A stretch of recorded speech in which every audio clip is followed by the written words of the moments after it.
Abram comigo suas Bíblias em Provérbios 16. Provérbios está bem ali depois de Mateus, depois de Gênesis. Né? Gênesis, Êxodo, Levítico, Números, Salmos, Mateus, Provérbios. Aí tá vendo, eu falei Mateus lá no Velho Testamento, ninguém me corrigiu, né? Eu vou dar... Queridos, tem um casal ali escondido bonito, a gente tem que fazer menção. Lembre para mim o seu nome. Gabriel e... Deus abençoe vocês, viu? Estamos juntos, já sabe o caminho. Venha caminhar com a gente, com essa família. Glória a Deus. Acharam aí o livro de Provérbios? Provérbios tem muita coisa para nos falar, tem muita coisa para nos ensinar. E nós vamos decorrer um pouquinho aí sobre alguns trechos deste capítulo. E eu quero ler com você o versículo 3. Eu estou lendo, usando aqui a versão da NVT, a nova versão transformadora, que diz assim: confie ao Senhor tudo o que você faz, e seus planos serão bem-sucedidos. Confie ao Senhor tudo o que você faz, e seus planos serão bem-sucedidos. Pai, em nome de Jesus, mais uma vez te peço, Senhor, fala conosco através da sua palavra. Que nós sejamos aqui, ó Deus, nesta manhã, inspirados pelo Teu Espírito Santo. Confronta-nos, ó Deus, e conforta-nos, mas abre a nossa mente, nosso coração, para aprendermos mais sobre o Senhor. Assim eu oro em nome de Jesus. Amém. Confia ao Senhor tudo que você faz. Isso é uma coisa que é tipo um clichê, não é verdade?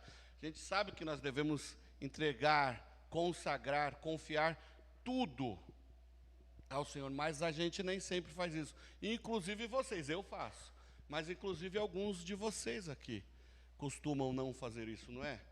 Ou a gente consegue entregar tudo ao Senhor, consagrar tudo ao Senhor? A palavra de Deus tem nos ensinado que devemos planejar tudo, mas com o Senhor, que aí nós somos e seremos abençoados, bem-sucedidos. Então, quando a gente fala em planos bem-sucedidos, o que a gente pensa? A gente pensa em sucesso, carreira, essas coisas, né? Então, vamos diferenciar um pouquinho aqui o que são planos e o que são bem-sucedidos. Plano, o que é um plano? Um plano é uma intenção, uma intencionalidade ou um projeto, algo que você almeja fazer, algo que você quer conquistar, algo que você quer construir, né? Algo que você elabora e você vai executar, você vai dar um jeito de executar. Então, por exemplo, um engenheiro, alguém chega para o engenheiro e fala: eu quero construir uma casa. Então ele vai lá dar um jeito de desenhar, de ver quanto que vai gastar, ver quanto cimento vai, quanto daquilo vai. Isso daí é um projeto. O projeto começa com uma ideia, e aí ele vai sendo executado. E todos nós, todos, qualquer um de nós, até as nossas crianças que subiram, todos planejam, todos executam todos os dias. O tempo todo nós estamos planejando. Muitas vezes a gente chega até na igreja, que é o momento, às 2 horas e pouquinho, que a gente tem para adorar ao Senhor, e nós não fazemos isso porque nós estamos planejando a nossa segunda-feira. Eu tenho que pagar aquela conta, eu tenho prova, eu tenho que fazer a marmita, eu tenho que fazer não sei o quê. Às vezes a gente não se desliga dos nossos planejamentos. A gente precisa entender e aprender a fazer isso, a se desligar de determinadas coisas para fazer outras, tá certo? Outra coisa, e a gente vai ver que isso acontece, por exemplo, com todo mundo. Um motorista, um dentista, um vendedor, todos estão sempre planejando. Nós estamos planejando o tempo todo. Então, planos ou projetos são o que fazemos e executamos diariamente. O que é ser bem-sucedido? O senhor Aurélio, vocês conhecem o senhor Aurélio, né? O dicionário Aurélio. Ele diz o seguinte, que o significado de bem-sucedido é aquele que obteve sucesso, êxito, próspero. E quando a gente pensa em ser bem-sucedido, automaticamente vem à nossa mente o quê? Riqueza, dinheiro, poderio financeiro. Mas ser bem-sucedido não está diretamente relacionado a recursos financeiros. Então, assim, a primeira coisa que eu gostaria, não, embora a gente acaba sempre caindo no tema, mas a ideia aqui não é falarmos de recursos financeiros, de sermos bem-sucedidos, de sermos prósperos somente na área financeira, mas sermos prósperos como filhos de Deus, sermos bem-sucedidos como homens e mulheres de Deus. Entregar os nossos planos ao Senhor é confiar cada detalhe da nossa vida no nosso Deus.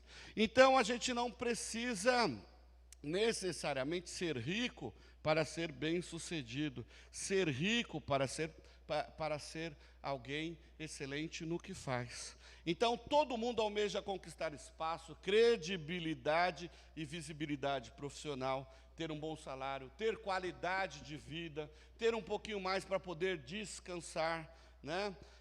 Que mais? Ser lembrado e reconhecido por aquilo que é, por aquilo que faz, contribuindo para a sua sociedade, contribuindo para um mundo melhor, contribuindo para o seu salário, lembrando para o seu trabalho, lembrando aqui que como filhos de Deus, nós temos a obrigação de deixarmos um legado para a nossa sociedade. Um filho de Deus não pode passar por alguns lugares, por exemplo, sei lá, não pode passar pela sua empresa, pelo seu local de trabalho e não deixar um legado. Aonde nós estamos, nós precisamos deixar as marcas de Cristo, porque aonde nós passamos, Cristo está passando. Então, fazer planos, fazer projetos é natural do ser humano. Agora, a gente precisa entender que os nossos talentos, nossa capacidade, nossa inteligência, os nossos dons, eles devem ser utilizados para o reino de Deus. Até porque Ele foi o provedor do seu dom e do seu talento. Não fique você achando que você é bonzinho, bonitinho, porque tirou 10 a vida inteira em todas as suas provas, não. Porque toda a excelência, todos os dons, tudo o que você tem, a sua inteligência, o seu conhecimento, tudo o que você tem, é por causa do Senhor. Provérbios 16:1 já diz, né, que é da natureza do homem fazer planos. Mas é interessante que o texto continua. Mas a resposta vem do Senhor. A resposta certa vem do Senhor. Às vezes a gente planeja, a gente faz tudo certinho, tudo direitinho ao nosso ver, aos nossos olhos. A gente faz tudo certinho e o negócio não dá certo. Aí a gente para e pergunta, alguns perguntam, né? Aonde foi que eu errei? Errou quando não trouxe o Senhor para dentro do seu plano, para dentro do seu projeto. Então vamos ver alguns pontos que podem fazer com que os nossos planos sejam bem-sucedidos. Como você tem planejado? Provérbios 16:9 diz que é da natureza humana fazer planos, mas o Senhor quem dirige os nossos planos. Há quase 20 anos atrás, era uma sexta-feira de carnaval, eu fui trabalhar, feliz da vida com os meus planos, com os meus projetos, eu tinha metas para bater, né? Então já tinha era feriadão, né? Trabalhava sexta, depois já vinha o carnaval, ia descansar, ia curtir. E aí o que acontece? Eram os meus planos. Só que na hora do almoço eu passei mal, fui levado ao hospital e só voltei para minha casa quase 40 dias depois de Deus operar um grande milagre na minha vida, porque eu acordei 7 horas da manhã, fui trabalhar, 1h30, sei lá, 2 horas da tarde, já estavam falando para a Renata se preparar, porque não tinha muita chance de vida. Foi uma necrose, uma pancreatite hemorrágica, uma pancreatite aguda, necrohemorrágica que eu tive. Então, eu não tinha planejado ter uma pancreatite numa sexta-feira de carnaval. Tanto que eu cheguei lá com tanta dor, quando fizeram os exames, entraram com remédio, entraram com morfina, aí as coisas acalmaram, a dor acalmou, e eu lembro que eu falei para o médico que me atendeu no pronto-socorro, lá do São Luís, antes de eu subir, né, enquanto eu aguardava a internação. Eu falei para o médico, doutor, já sarei, eu não posso, eu tinha planejado, tinha toda uma estrutura planejada. Então eu falei para o médico, doutor, já sarei, não está doendo mais nada, deixa eu ir descansar, deixa eu curtir o meu feriado e tal. Prometo que depois, a quarta-feira de cinzas, eu volto. Aí a gente vê o que tem que ser feito. Eu lembro disso claramente. E o doutor, ele olhou e riu para mim. Ele falou assim, você não está entendendo que você está morrendo. Você não está entendendo a gravidade da coisa. Então, com isso eu quero dizer o quê? A gente planeja. É natural, é normal do ser humano planejar. Mas nem sempre as coisas vão acontecer da forma que a gente espera que aconteça. Não é errado o homem fazer os seus planos. É errado o homem não colocar o Senhor nos seus planos. O homem erra quando não prioriza o Senhor nos seus planos. Será que nós temos feito isso? Colocado o Senhor no nosso dia a dia? Começamos o dia pensando em tudo, está tudo organizado. Eu acho que eu conversei com isso com alguém ontem. A gente planeja tudo. Tudo. Mas a nossa agenda, ela está prontinha da hora que a gente acorda até a hora que a gente vai dormir. Quando eu era adolescente, que eu era office boy, e eu sei que muita gente faz hoje isso, eu calculava até o tempo a mais que eu ia dormir na hora que o despertador tocava. O busão passa, 7 horas da manhã, então daqui da minha casa no ponto de ônibus eu gasto 2 minutos. Então eu podia dormir mais 2 minutos, que eu já saía correndo e tal. É assim, a gente não faz isso? Aí eu lembrei, estava falando com a Elaine ontem sobre isso. E a Elaine falou, ela falou, não, eu tenho também aprendido, eu tenho procurado, me esforçado, porque é um esforço. Ela tem se esforçado em acordar mais cedo, ela tem uma agenda lotada também, é dona de casa, estuda, cuida do Alex, olha a situação, né? Então assim, e ela tem se esforçado para quê? Ela acorda mais cedo, voou tudo. Ela acorda mais cedo, para quê? Para fazer o seu devocional. Olha a importância da coisa, obrigado, Kátia. Olha a importância disso, acordar mais cedo, para poder executar aquilo que é o importante, o prioritário. Então, assim, ela entrega os primeiros momentos do seu dia para o Senhor. Alguém aqui pode ter dificuldade, eu tenho essa dificuldade de acordar na madrugada muito cedo para fazer isso, mas eu faço durante o dia ou à noite. Eu gosto de ler à noite, né? Eu gosto de estudar à noite. Eu acho que eu funciono melhor na parte da tarde à noite, né? Então, assim, mas nós precisamos incluir o Senhor na nossa agenda. Ou eu digo mais, nós precisamos entregar a nossa agenda para o Senhor fazer. Estão entendendo? Se nós queremos êxito em tudo o que nós fazemos, a gente precisa, então, fazer com que a nossa agenda seja entregue ao Senhor. Senhor, eu entrego o meu dia aqui para o Senhor. Como é que vai ser? O que o Senhor quer que eu faça primeiro? Como é que vai ser? Olha, e aí como eu sei o que o Senhor quer para mim? Poxa vida, é nesse tempo, falando com o Senhor. É interessante, se nós vermos lá em Tiago 4, dos versículos 13 a 17, nós vamos ter aqui, deixa eu ver se eu estou com o texto, estou. Nós vamos ver 3 princípios importantíssimos que Tiago vai nos deixar aqui. E nesses versículos nós temos 3 princípios. O primeiro, planejar segundo o nosso querer. O segundo, colocar o Senhor em nossos planos. E o terceiro é pecar deliberadamente, sabendo que nós estamos fazendo. Então vamos ver o texto. O texto diz assim, versículos 13 e 14, é planejar segundo o nosso querer. Prestem atenção, vocês que dizem, hoje ou amanhã iremos a determinada cidade e ficaremos lá 1 ano. Negociaremos e ali teremos lucro.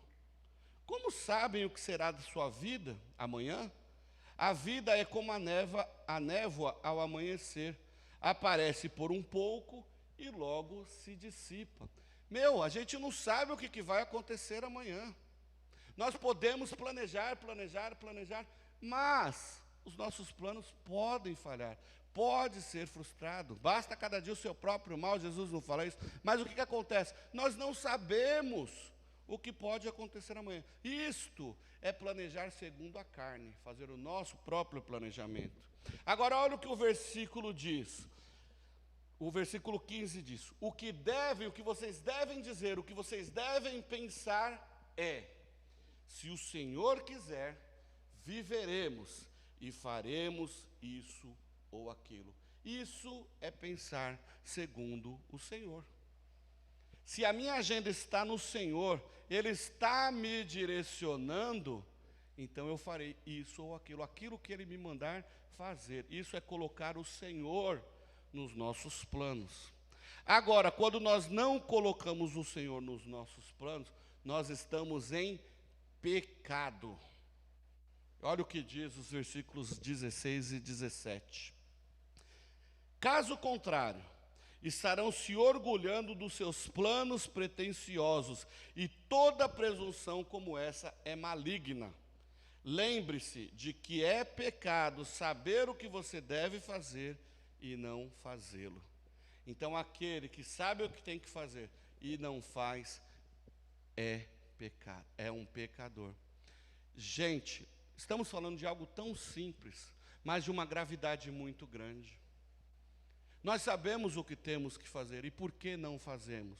Porque estamos pensando no nosso eu, estamos pensando nos nossos planos, estamos com os nossos objetivos. Mas a resposta certa, a resposta final, vem do Senhor. Irmãos, nós sabemos disso, por que fracassamos, por que falhamos, porque não estamos fazendo da maneira correta. Segundo ponto, o que você espera alcançar com o seu plano? O versículo 2 do capítulo 16 de Provérbios diz assim: ainda que as pessoas se considerem puras, o Senhor examina as intenções de cada um. Eu tenho planejado para quê? Qual é o objetivo final do meu planejamento? Nós, como cristãos, precisamos viver em prol do reino. Como cristãos, precisamos dedicar a nossa vida, os nossos dons, os nossos talentos, o nosso planejamento para o reino, para ganharmos vidas para Jesus, para ajudarmos missionários, para pregar a palavra, para abrir igrejas, crescer ministérios, é expandir o reino de Deus aqui na terra. É para isso que fomos chamados, está certo? Agora, para que eu planejo? Eu separei aqui dois grandes homens que planejaram grandes coisas, mas um exemplo não foi bom. Vamos lá em Gênesis, não precisam abrir para a gente ganhar tempo, mas capítulo 10 e 11 de Gênesis, tem a história de Nimrod. Quem foi Nimrod? Nimrod foi aquele que fundou ele era um grande arquiteto, engenheiro, forte, lutador, guerreiro. O seu nome diz, significa guerreiro. E é interessante que ele fundou lá Babilônia, Assíria, Babel. Babel lembra vocês alguma coisa? E ele era aquele cara que ele arquitetou, então, construir uma torre que chegasse até o céu. E o texto diz assim no versículo 4 do capítulo 11 de Gênesis, diz assim: venham, vamos construir uma cidade com uma torre que chegue aos céus, assim ficaremos famosos e não seremos espalhados pelo mundo. Olha o plano dele: ser famoso, alcançar os céus com seu próprio esforço, para dizer: uau, eu sou o máximo. Se nós analisarmos bem, ele ficou famoso, como um péssimo exemplo a ser seguido, né? Então até hoje a gente fala de Nimrod como um exemplo que não deve ser seguido. Olha aí o seu plano, o planejamento era para ele. Mas agora nós vamos ver um outro planejamento muito interessante aqui de Davi. Davi querendo construir o templo, vocês lembram disso? Então, nós vamos ler 2 Samuel 7, paralelo ali com 1 Crônicas 17, diz assim, no caso eu vou ler o versículo 1 e 2 do capítulo 17 de 1 Crônicas. Quando Davi já havia se estabelecido em seu palácio, mandou chamar o profeta Natã e disse: veja, eu moro num palácio, uma casa de cedro. Pensa, eu moro num Alphaville, mansão, casa top. Olha, fantástico aqui onde que eu moro. Mas, enquanto a arca da aliança está lá fora numa simples tenda. Aí Natã respondeu para ele: faça o que você tem em mente, pois Deus está com o rei. Olha a intenção de Davi. A gente sabe, na continuidade do texto, que Davi não construiu o templo. Nós sabemos disso. Mas olha a intenção de Davi. Poxa vida, eu estou aqui legal. Poxa, eu quero fazer algo a mais para o reino. A tenda está lá e tal, mas a gente pode fazer algo melhor. Se eu estou legal, estou bem aqui, por que eu não posso estar num lugar melhor ali? Por que aonde eu vou com a minha família, a minha comunidade de fé, por que não pode ser um projeto melhor, um projeto legal, um lugar gostoso para estar? Então a gente vê a intenção de Davi aqui. Mesmo sabendo que ele não iria construir o templo, o que ele faz? Ele faz de tudo para deixar redondinho, para que o seu filho Salomão fizesse a construção em paz.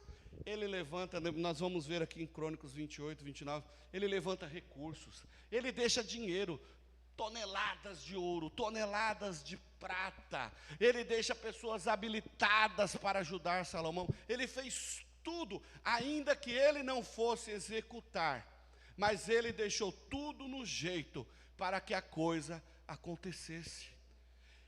Isso é planejar para o reino de Deus, isso é ser bem sucedido como filho de Deus. Nós precisamos planejar não somente para o aqui e agora, mas para a eternidade. Os frutos que nós deixaremos nesses 70, 80, 100, 120 anos que viveremos aqui, qual o legado que nós vamos deixar para o reino de Deus enquanto estivermos aqui? Precisamos trabalhar em prol do crescimento do Senhor, do reino de Deus, e assim seremos prósperos, assim seremos bem-sucedidos. Você quer ser próspero? Você quer ser bem-sucedido?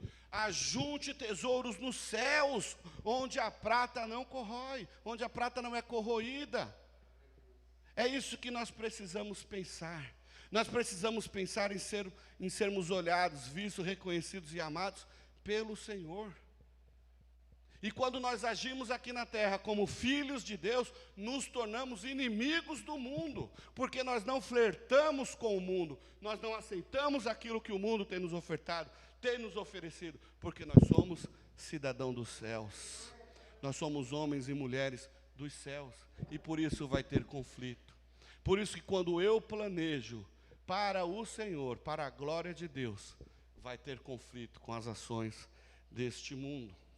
Enquanto Nimrod estava planejando a sua autopromoção, porque ele queria ser famoso, Davi estava planejando a promoção do reino de Deus. Amém? Davi já possuía muita coisa, mas ele de repente se dá conta de que pode fazer melhor para Deus, de que pode fazer mais para Deus. Queridos, o que temos feito para o Senhor? O que temos feito em prol do crescimento do reino, em prol da expansão do evangelho? O que temos feito?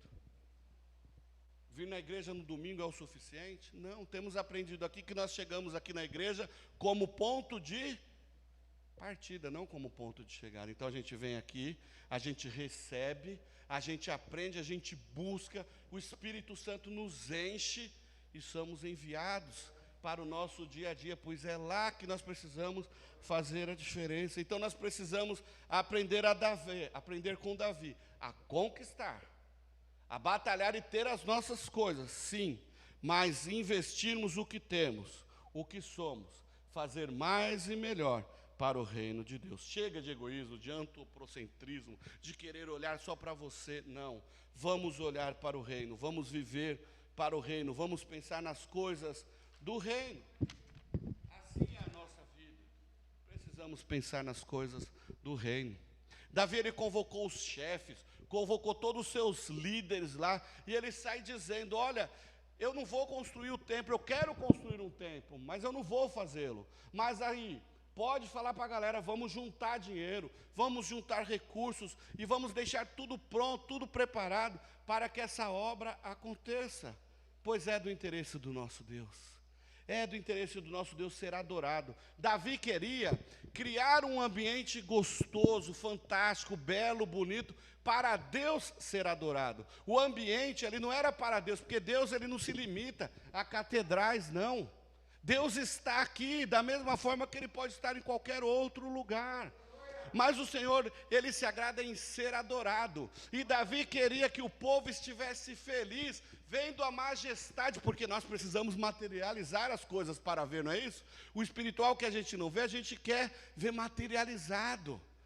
Então Davi, ele queria ver algo esplendoroso, para que o povo visse aquilo e falasse: é isso, Deus merece o nosso melhor. Não dê menos que a sua excelência para o Senhor. Lá em Ageu, quando eles vão reconstruir o segundo templo, depois de ter sido tudo destruído lá pela Babilônia, o profeta olha para aqueles homens que estão ali reconstruindo, os anciãos que tinham visto a formosura do primeiro templo, eles começam a chorar, quando eles veem lá os muros reconstruídos por Neemias. Depois Esdras vai lá e arruma lá o templo, né, tampa um buraco ali, passa uma massa fina aqui, depois passa uma tintinha aqui. Quando os anciãos, os mais velhos ali, dentre eles, que viram o primeiro templo, quando eles olham para o segundo templo, eles rasgam as suas vestes, eles choram, eles se entristecem, porque eles imaginam o quê? Poxa vida, eu vi a glória daquele primeiro templo, agora eu estou vendo que esse daqui poderia ser melhor. E o que Ageu fala? Não se preocupe, não olhe para o que é material, para o que é visível, para o que é chique, porque a glória da segunda casa será maior do que a primeira. Por quê? Porque ali haveria a manifestação do poder de Deus, seria naquele templo que Jesus estaria ali para olhar, para ver. E é isso, meus irmãos, precisamos olhar para o nosso legado, o que nós estamos deixando, o que nós estamos fazendo. Precisamos aprender com esses grandes homens de Deus. Terceiro ponto: como você almeja ser bem-sucedido? Para ser bem-sucedido, você precisa não só planejar, mas você precisa ralar. Você vai precisar de um bom planejamento, você vai precisar de dedicação, de força de vontade, você vai precisar correr atrás do seu objetivo. Isso vai custar tempo, isso vai custar suor, talvez vai suar lágrimas, vai custar noites de sonos, algumas noites chorando: Senhor, será que eu vou conseguir? Não é isso? A gente vê o pessoal aí que vai entrar na escola, né, nos preparos aí do Enem, nos preparos da faculdade, o povo, a juventude ralando, estudando, passa noites a fio, anos, alguns que querem entrar na faculdade e tal, que não passa no primeiro ano, fica o resto do ano estudando, e a pessoa não vive mais, a pessoa só está estudando porque o seu objetivo é o vestibular, é passar lá na sua faculdade. Gente, isso é lícito, temos que nos esforçar, temos que ser os melhores em tudo que fazemos. Mas aonde que entra o Senhor nisso? Eu vou usar então essa minha profissão, essa minha faculdade para o reino de Deus? Ou a faculdade vai me afastar do Senhor? Ou, sei lá, estamos falando de faculdade, mas podemos falar de outras coisas. Podemos falar dos meus sonhos. Vou ir trabalhar fora porque eu quero ganhar muito dinheiro, ou eu vou trabalhar fora porque eu estou investindo no meu intelecto para lá fazer a diferença, e quando eu voltar para cá, aqui eu fazer a diferença. Aonde está o que nós estamos pensando em fazer ao sermos bem-sucedidos? Se nós voltarmos lá para Salomão, nós vamos entender, né, como eu já disse, que Davi, ele era bem-sucedido, mas ele queria também que seu filho fosse bem-sucedido, fosse um rei bem-sucedido, fosse um rei próspero, tanto que, se nós olharmos a Escritura, nós vamos ver que Davi foi o homem que brigou com todo mundo. Davi foi o que guerreou com todo mundo, que conquistou tudo, né, acabou com seus inimigos e tal. E Salomão, ele vem num período de paz. Enquanto Davi lutou para ser um rei bem-sucedido, ele não lutou só para si, mas para deixar um legado de prosperidade, de bem-sucedidos para os que viriam, para a sua geração. A palavra do Senhor diz que A dinastia de Davi seria uma dinastia eterna, perpétua. Então Davi, sabendo disso, o que ele faz? Não, vou batalhar, vou planejar, vou trabalhar para que os próximos tenham tempo de paz. Gente, não restou dúvida, não resta dúvida. O Senhor tornou Salomão um rei bem-sucedido. E olha que coisa interessante, lá em 1 Reis 3, dos versículos 7 a 14, Salomão, ele sabe que tudo que ele tem, tudo que ele possui, a sua riqueza, o seu poder bélico, tudo vinha do Senhor. Mas ele queria algo mais importante. O texto diz: ó Senhor meu Deus, tu estabeleceste teu servo como rei em lugar de Davi meu pai, mas eu sou muito novo e não sei comandar o povo na guerra. Ele já está reconhecendo que ele não é nada. Ele tem poder, ele tem poderio bélico, mas ele sabe que ele não é nada. Teu servo está no meio do teu povo, um povo grande que nem se pode contar, nem de tão grande que é. Dá a teu servo entendimento para julgar o teu povo, para discernir com sabedoria entre o bem e o mal. Pois quem poderia julgar este povo tão numeroso? O Senhor se agradou de Salomão. Aliás, nós vamos ver que o texto vai continuar dizendo que Deus se agrada, porque Salomão não pediu mais bens, Salomão não pediu mais riqueza, Salomão não pediu mais nada. Ele pediu para o Senhor sabedoria. Quando nós colocamos o Senhor nos nossos planos, quando nós sabemos pedir algo para o Senhor, gente, o nosso Deus não é um Deus mendigo, nosso Deus não é um Deus da escassez, não. Nosso Deus é o Deus da fartura. Olha o que o texto diz, versículo 11, Deus lhe disse: por que pediste isso, no caso, sabedoria? Porque você me pediu sabedoria, você não me pediu vida longa, não me pediu riquezas, não pediu que os seus inimigos morressem, mas me pediste entendimento para discernir o que é justo. Então diz Deus: eu te atenderei, eu atenderei o seu pedido e te darei sabedoria e entendimento como nunca houve antes e nem depois de ti haverá. E Deus não para aí com a promessa. Deus está dizendo para nós aqui: saibam pedir, que Ele vai te fazer diferente. Ele vai te fazer um melhor filho, uma melhor mãe, melhor pai, melhor esposo, como nunca houve na face da terra antes e nem depois. Coloque o Senhor nos teus planos, nos teus projetos. E Ele diz para Salomão: eu não vou te dar só isso não, porque você soube pedir, eu também vou te dar riquezas e glórias, de modo que durante toda a tua vida não haverá rei igual a ti. Queridos, o nosso Deus, Ele tem muitas coisas para te dar. Aliás, Ele tem tudo para te dar. Toda a riqueza desse mundo, toda a glória desse mundo, tudo Ele pode te dar. Mas o mais importante Ele já te deu: morada eterna com Cristo Jesus. Ele enviou o seu Filho para te trazer salvação. E é essa a nossa maior riqueza. Não adianta você construir o maior cofre do mundo, ajuntar todos os bilhões de dólares, de euro, de ouro, tudo, e ir para o inferno e o dinheiro ficar aí. Não junteis tesouros na terra, mas junteis nos céus. É lá que nós precisamos olhar, é para o céu que nós temos que olhar. Estou me lembrando aqui de uma frase do super-homem, do primeiro super-homem, aquele até que caiu do cavalo lá e morreu: para o alto e avante. É isso. Crente tem que pensar nisso. É para o alto e avante. Meu pensamento está no céu, meu coração está no céu, meus olhos estão no céu, meus desejos estão no céu. Então aqui na terra eu vou avançar para conquistar os céus, para estar nos céus e levar muitos outros para os céus. É isso, meus irmãos. Precisamos viver aqui na terra com a mente no céu. Nós não podemos desejar as riquezas dessa terra. Nós precisamos pensar no céu, almejar estar nos céus. Se pensarmos assim, todas as coisas que fizermos concorrerão, nos ajudarão a permanecermos fiéis e firmes nesse nosso projeto.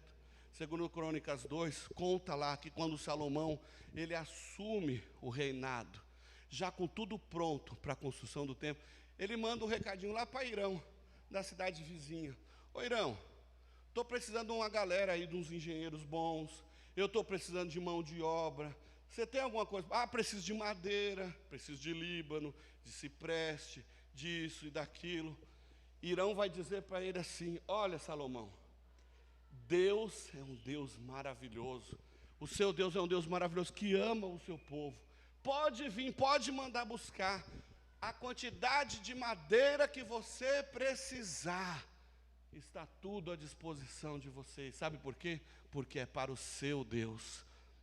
Então, quando nós nos colocamos, tudo que possuímos, na direção, nós colocamos à disposição do reino, o Senhor vai te dar com fartura. Não se prenda ao que você tem. Saiba que o que você tem é dele, é do Senhor. Eu acho que é por isso, é exatamente por isso que quando a gente morre, a gente não leva nada. Que é para a gente, quando vê um rico morrer e ficar tudo aí, às vezes até a família se matando lá por causa de merreca, é para a gente entender que nada do que nós temos é nosso. Por isso que nós temos que investir o que está nas nossas mãos, vamos investir no reino, aonde dá fruto, aonde vai gerar bênção, onde vai gerar coisas boas, meus irmãos. Vou caminhar aqui para o final. O último ponto, o penúltimo ponto diz assim, que o Senhor tem interesse em te ver bem-sucedido.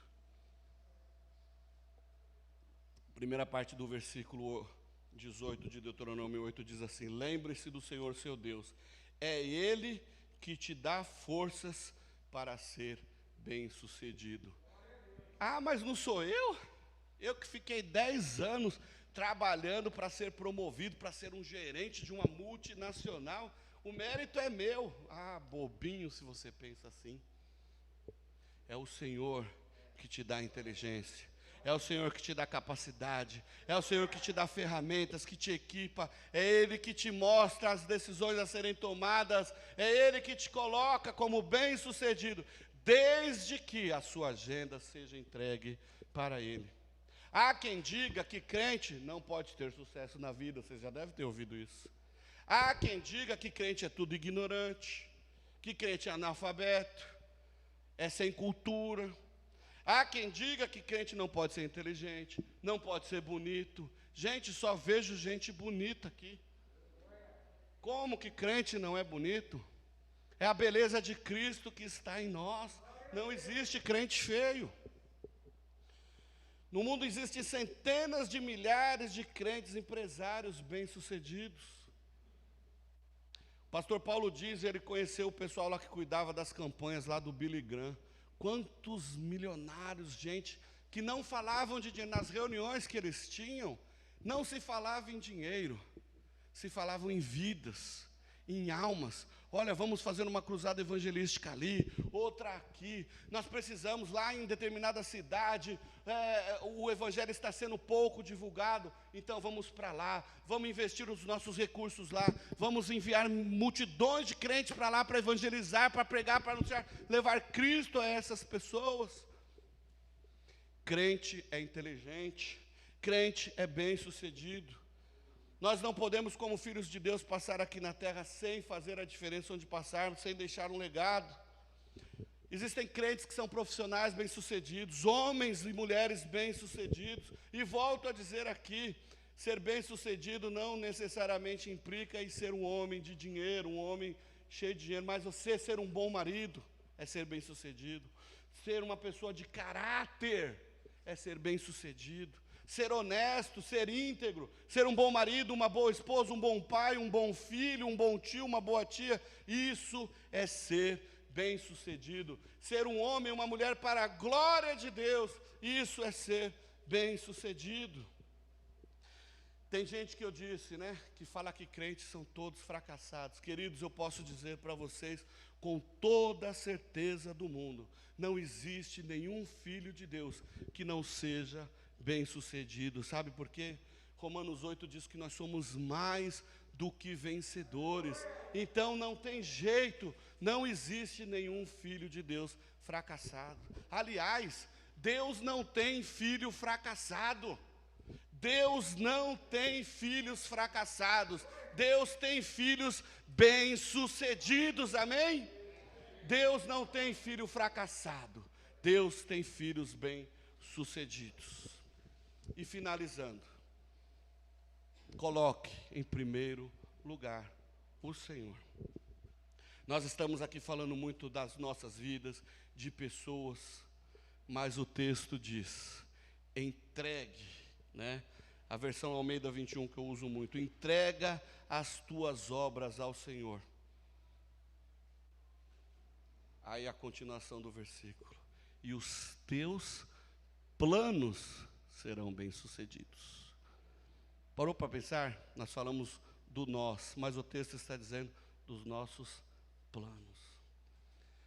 A NVT diz, né, confia ao Senhor tudo o que você faz e seus planos serão bem-sucedidos. A NVI diz, consagre ao Senhor tudo o que você faz. Gente, façam tudo para a glória de Deus. Tudo, tudo. Porque quando nós fazemos tudo para a glória de Deus, é inevitável a glória de Deus nos alcançar. Ela vai nos alcançar, ela vai nos tocar. Salomão pediu sabedoria e o Senhor abençoou com muitas coisas. Vamos entregar os nossos planos ao Senhor. Vamos consagrar tudo o que queremos fazer ao Senhor, que Ele te dará algo que você nem está imaginando. Você está pedindo uma coisa, você vai receber uma outra coisa que o Senhor está vendo, que você merece muito mais. Ele sabe que você pode mais. Ele confia em você para fazer mais. Ele confia que você vai desempenhar um bom papel como filho aqui na terra. Se confiarmos ao Senhor tudo o que fizermos, não há dúvida que Ele nos abençoará. Se consagrarmos ao Senhor tudo o que fizermos, teremos sempre Ele por perto. Se entregarmos ao Senhor todas as nossas obras, daremos muitos frutos para a glória de Deus. Se colocarmos o Senhor no centro das nossas vidas, das nossas vontades, entregarmos a nossa agenda para Ele, seremos bem-sucedidos para a glória do nome dEle. Veremos vidas sendo salvas pelo testemunho de Cristo em nossas vidas. Veremos o reino de Deus crescer. Veremos vidas crescerem, a igreja crescer, você e eu crescermos, e veremos o céu encher. Amém? Glória a Deus, coloque-se em pé que eu quero orar com você.